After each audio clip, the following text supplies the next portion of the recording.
Vamos, Alex, eu canto junto com você. Rei das Nações, já. Dá, Vitinho. Dá.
Próximo é Alex.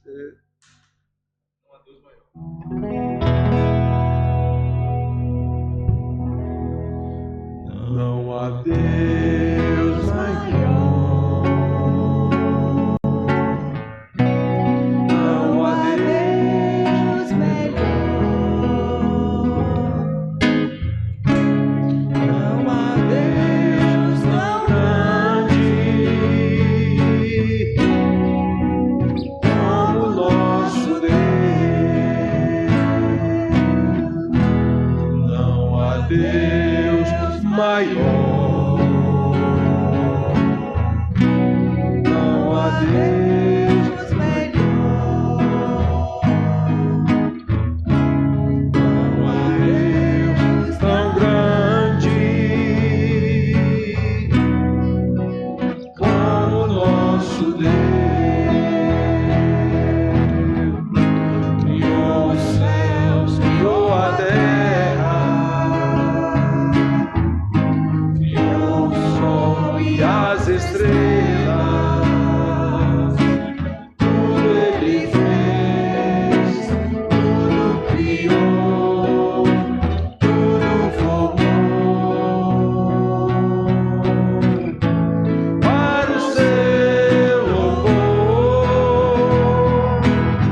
Senhor nosso Deus, nós te agradecemos, Senhor, por a oportunidade de estarmos aqui, Senhor, para o teu louvor, Senhor, como o cântico que entoamos agora, Pai.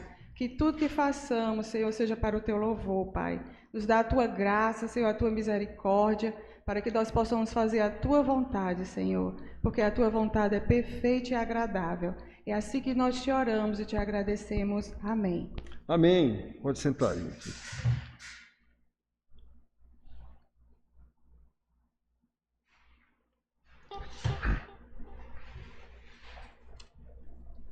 Bom, irmãos, mais uma vez somos poucos. O principal motivo a gente já sabe, as eleições municipais. Alguns viajam para viajar no interior. Pessoas que mantêm seus títulos no local de origem, por causa de família, aproveitam para visitar familiares e tudo. Normalmente eu andei eu acho que 4 estados da União, ou 5, não lembro mais, no tempo do Banco do Brasil, umas 10, 12 agências. Onde eu chegava, eu transferia meu título, porque eu participava da vida política do local onde eu estava. Onde eu estava, eu transferia. Quando eu chegava, a primeira coisa que eu fazia era transferir meu título. Quando houvesse eleição, eu ia votar lá onde eu estava. Exatamente para não ter que perder o voto, ou justificar o voto, ou ter que viajar para votar. Eu não estou aqui, então é aqui que eu participo. Muito bem, irmãos, então, mas esse é o motivo de muita gente faltar. Né? Como eu disse, aproveitam para visitar familiares. Então nós estamos muito poucos aqui e vamos ver, porque nós temos trabalhado alguns domingos, a gente vem falando acerca disso, a providência de Deus, inclusive, somos filhos de Deus adotados em Cristo Jesus, então Ele está cuidando de nós, em todas as circunstâncias, né? Aquele versículo, todas as coisas cooperam para o bem daqueles que amam a Deus, daqueles que são chamados segundo o seu propósito, Romanos 8, 28, e o propósito é para nos fazer semelhantes a Cristo, é esse o propósito. Então tudo que acontecer conosco, seja de boa ou de ruim, de acordo com a nossa avaliação, que é falha, é o Senhor trabalhando em nós. É através de nós, às vezes os nossos sofrimentos são para a bênção de outra pessoa. E nós vamos ler João 12,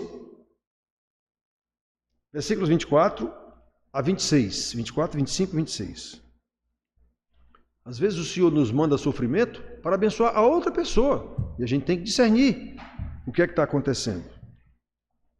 Então diz assim o Senhor Jesus: em verdade vos digo, se o grão de trigo caindo na terra não morrer, fica ele só, mas se morrer, produz muito fruto.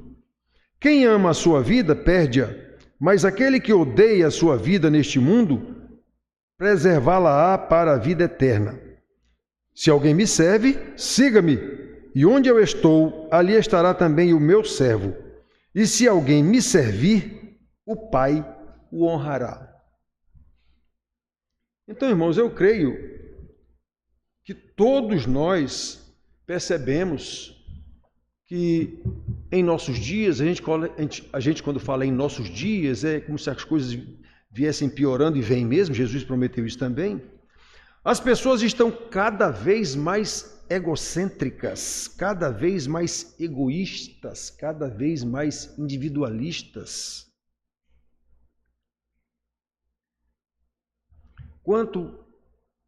Quantos de nós, quando estão passando por algum sofrimento, concentram-se logo nos seus problemas e esperam que todo mundo também se voltem para o seu problema.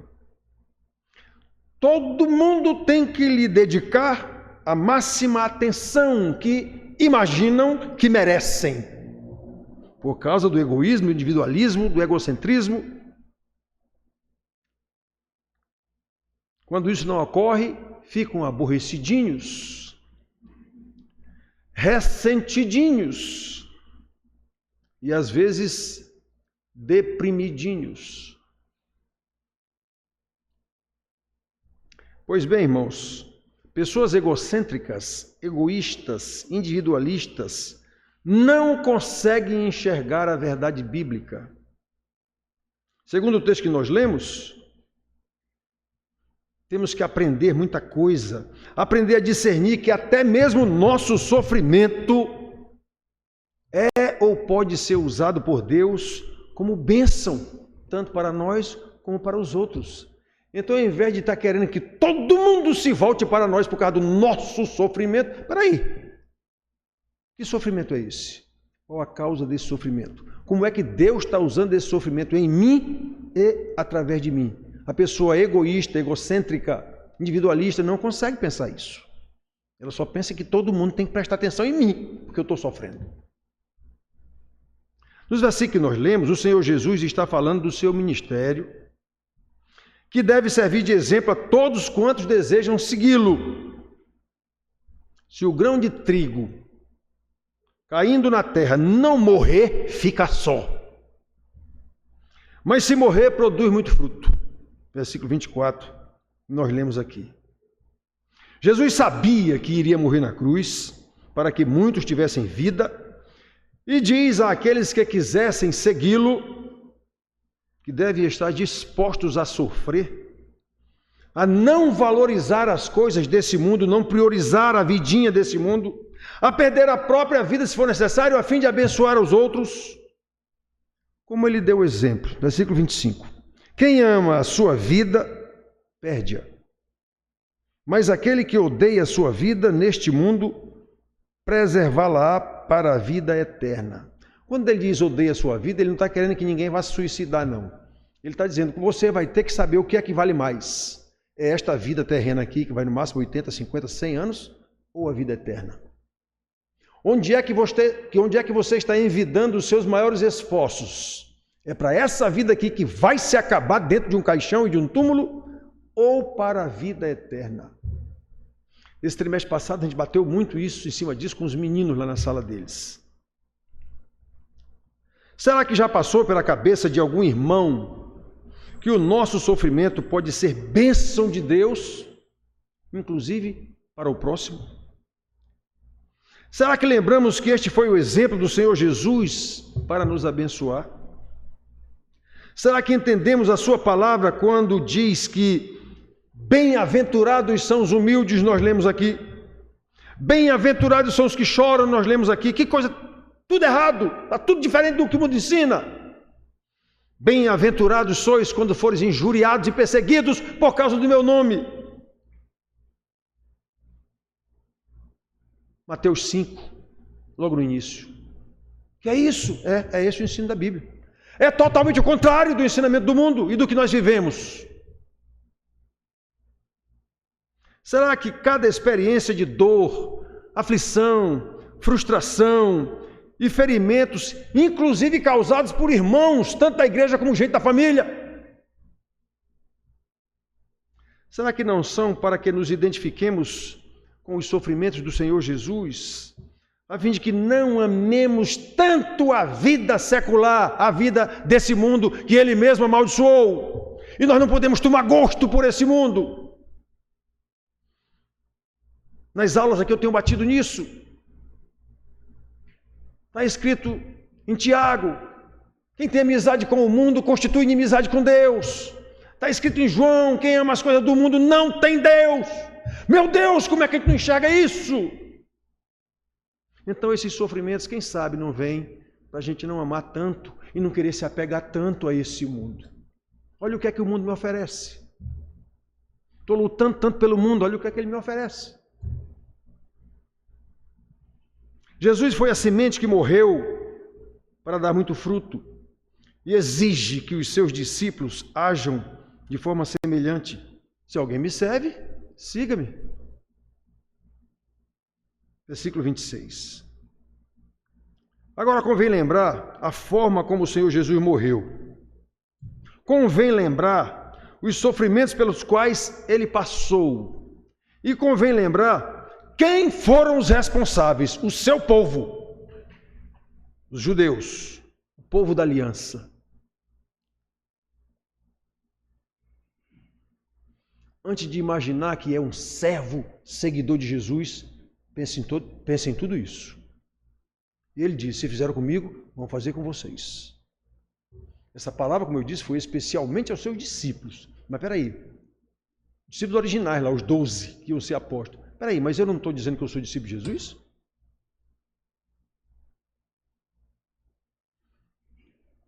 Se alguém me serve, siga-me. Segui-lo em que sentido? Como servo sofredor que sabe o que é sofrer por amor ao próximo. Jesus sofreu esse tipo de sofrimento até a morte, e não somente ele, mas também os seus apóstolos.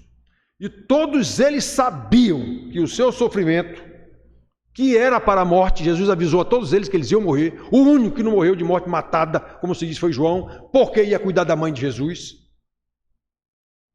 Todos eles sabiam que esse sofrimento que eles iriam passar e que resultaria em martírio, resultaria em bênção de Deus para os eleitos de Deus, para as ovelhas que eles pastoreariam. Eles aprenderam com o Senhor Jesus que se o grão de trigo caindo na terra não morrer, fica ele só, mas se morrer, produz muito fruto. Jesus, o Filho de Deus, veio ao mundo exatamente para isso. Aí alguém pode dizer, mas Jesus é brincadeira, né, pastor? Citar Jesus como exemplo para a gente, Jesus era Deus. Então é um sofrimento inalcançável. Tá certo, então. Então vamos falar de um homem que nem nós, pecador que nem nós, sofredor que não era Deus, o apóstolo Paulo. Paulo tinha plena consciência de que os seus sofrimentos eram usados por Deus para abençoar aos cristãos novos, que ainda eram novos na fé. Vou ler alguns versículos aqui. Aos Colossenses ele diz, agora me regozijo nos meus sofrimentos por vós, e preencho o que resta das aflições de Cristo na minha carne a favor do seu corpo, que é a igreja. Colossenses 1, 24. Obviamente, Paulo não está falando aqui que o sofrimento de Jesus precisava de algum complemento. Não é isso que ele está falando, para salvar os irmãos. Ele está afirmando que os seus sofrimentos preenchem as aflições de Cristo exatamente na prática do que Jesus disse. Se alguém me serve, siga-me. Pois é, Paulo estava dando esse exemplo. O apóstolo sabe da ligação que existe entre os seus sofrimentos, Paulo, e o crescimento da igreja. Como servo do Senhor, que ele se apresenta em todas as suas cartas, Paulo, servo do Senhor. Seguindo o seu exemplo, ele sabe que os seus sofrimentos eram usados por Deus, não mais para propiciação, não mais para expiação da culpa de ninguém, mas para a edificação dos irmãos já convertidos. Como eu disse, só há dois tipos de pregação, eu insisto em dizer isso.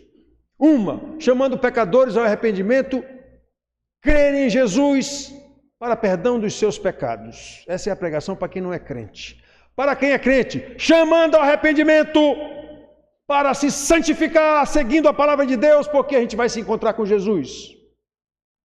E tem que estar igual a ele, para que ele seja o primogênito entre muitos irmãos, como está escrito em Romanos 8, 29. Em várias de suas cartas, Paulo, que escreveu Romanos, deixa claro esse entendimento da importância dos seus sofrimentos, dele, Paulo, para a edificação e para fortalecimento da fé dos irmãos. Em 2 Coríntios 4,13 ele escreve, de modo que em nós quem ele? Apóstolo e os seus ajudantes. De modo que em nós opera a morte, mas em vós, igreja, a vida. Ele sabia que o sofrimento deles era para melhorar a situação da fé dos irmãos. Em Efésios 3,1 ele diz, eu sou prisioneiro em Cristo por amor de vós, os gentios. Pois é. Aos Filipenses ele diz, as coisas que me aconteceram têm antes contribuído para o progresso do Evangelho. Ele sabia que as cadeias dele serviam para fortalecer a fé dos irmãos. Sofrimento que Deus mesmo providenciou para ser bênção, tanto para Paulo, como ele diz lá em Coríntios, para que ele não se ensoberbecesse o tal espinho na carne, como para edificar os irmãos. De maneira que as minhas cadeias em Cristo se tornaram conhecidas de toda a guarda pretoriana e de todos os demais. Foi preso que ele pregou para a guarda pretoriana de Nero. E a maioria dos irmãos, estimulados no Senhor por minhas algemas, ousam falar com mais desassombro a palavra de Deus. Filipenses 1, de 12 a 14. Ao seu discípulo Timóteo ele diz, novamente, por essa razão tudo suporto por causa dos eleitos, para que também eles obtenham a salvação que está em Cristo Jesus, com eterna glória. 2 Timóteo 2,10. Então, se é covardia citar Jesus porque era Deus, era homem, mas era Deus, pois eu estou citando aqui Paulo, um pecador que nem nós, sabia que os seus sofrimentos eram para a bênção dos irmãos, dele em primeiro lugar e bênção dos irmãos. Percebe, irmãos, como em todos os versículos lidos, de Jesus dizendo que se o grão não morrer, ele estava falando dele, ele sabia disso. Tanto o Senhor Jesus como o apóstolo Paulo deixam bem claro que há uma conexão entre o seu próprio sofrimento, o seu sacrifício e a sua renúncia do próprio ego. Tudo isso há uma conexão imediata com a bênção derramada sobre outras pessoas, além dele mesmo. Precisamos aprender a enxergar que os nossos sofrimentos, dentro da providência de Deus, pela sua graça, serão usados por Ele para nos abençoar, a fim de que sejamos bênção para o próximo. É claro que precisamos discernir a causa dos sofrimentos. Na maioria dos casos, somos nós que damos causa. Mas há casos em que os nossos sofrimentos são causados por outras pessoas.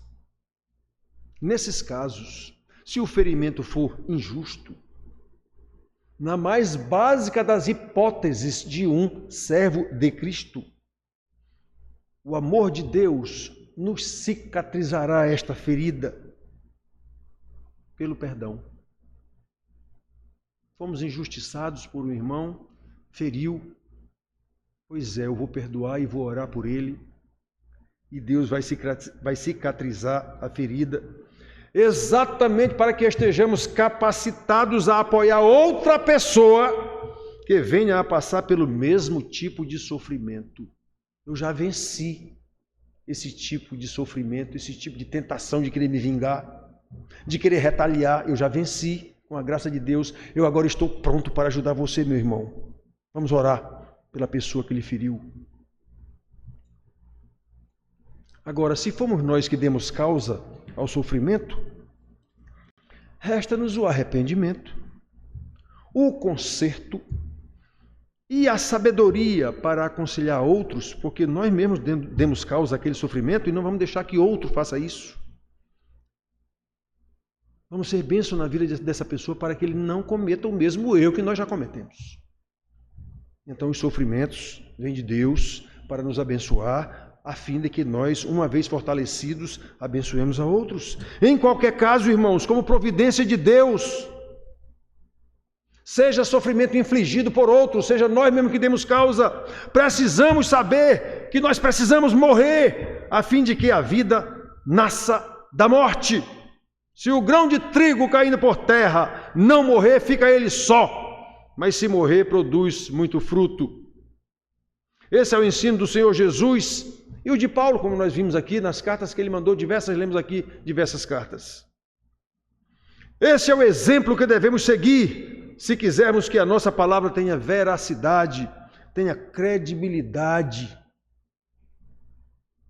E as pessoas vejam que nós somos servos de Cristo, seguidores do Senhor Jesus, com vistas a uma vida eterna na glória do Pai, e não neste mundinho aqui, que a gente sabe que vai ser refeito.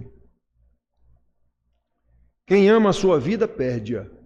Ele está falando desse mundo aqui. Quem quer viver a sua vidinha nesse mundo aqui, achando que isso aqui é o fim de tudo, já perdeu a sua vida. Como eu disse, não tem Deus. Mas aquele que odeia ou que não ama essa vida neste mundo, preservá-la-á para a vida eterna. Quando ele diz aquele que odeia a sua vida, ninguém odeia a vida coisa nenhuma. O termo certo aqui, aquele que odeia, está no sentido de... Ele diz quem não... reparem bem, quem ama a sua vida, perde-a. Mas aquele que não ama, é esse o entendimento, a vida neste mundo, preservá-la para a vida eterna. Por quê? Porque o foco dele não está nessa vida aqui, está na vida eterna.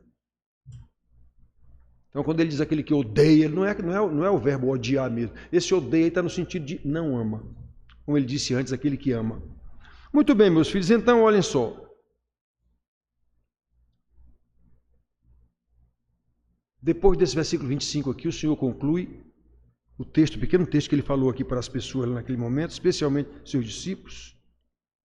O Senhor conclui esta lição que ele deu a ele dizendo: se alguém me serve, siga-me.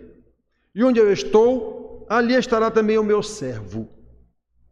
E se alguém me servir, o Pai o honrará. Versículo 26. Obviamente, se onde estiver o Senhor Jesus, ali estará também o seu servo, ele disse. Nós podemos perfeitamente inverter as posições, vocês sabem que eu de vez em quando faço isso, e afirmar que se somos servos de Jesus, onde estivermos, ele estará. E se somos servos de Jesus e onde estivermos, o Senhor Jesus estará conosco, é claro que o Pai nos honrará como honra o Filho. 3 versículos em que o Senhor dá essa lição para que a gente saiba que o sofrimento faz parte da providência de Deus para o nosso ensino e para que, uma vez ensinados, nós ensinemos a outros. Como estas coisas são maravilhosas demais para nós, que Deus nos conceda graça para entender a sua doutrina, que Deus nos conceda coragem para seguir o ensinamento do nosso Senhor Jesus, o exemplo do nosso Senhor Jesus, a fim de que vivamos todos exclusivamente para louvor da sua glória. Amém.